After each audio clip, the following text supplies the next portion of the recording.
Gaza నగరం వీడి వెళ్లిపోవాలంటూ పౌరులకు ఓవైపు హెచ్చరికలు జారీ చేస్తూనే ఇజ్రాయెల్ ఆర్మీ వైమానిక దాడులను తీవ్రతరం చేసింది. తాజా దాడుల్లో కనీసం 32 మంది చనిపోయారని షిఫా ఆసుపత్రి వర్గాలు తెలిపాయి. మృతుల్లో 12 మంది చిన్నారులు కూడా ఉన్నారని వెల్లడించాయి. మొన్న శుక్రవారం నుంచి వరుసగా 2 రోజుల పాటు దాడులు కొనసాగాయి. షేక్ రిద్వాన్ ప్రాంతంలో ఓ నివాసంపై జరిగిన దాడిలో తల్లి, ఆమె 3 పిల్లలు సహా కుటుంబంలో 10 మంది మృత్యువాత పడ్డారు.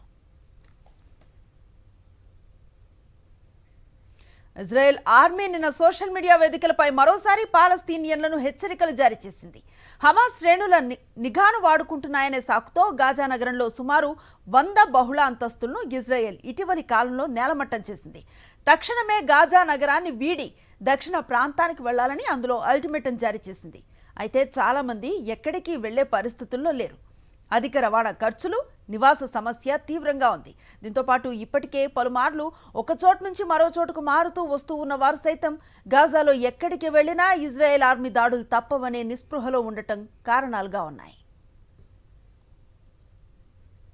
గాజా నగరం చుట్టుపక్కల ప్రాంతాల్లో 10 లక్షల మందితో ఇప్పటి వరకు 2.5 లక్షల మంది దక్షిణాదిన ఏర్పాటు చేసిన మానవతా జోన్ వైపుకు వెళ్లినట్లుగా అక్కడి ఆర్మీ అధికారులు తెలిపారు.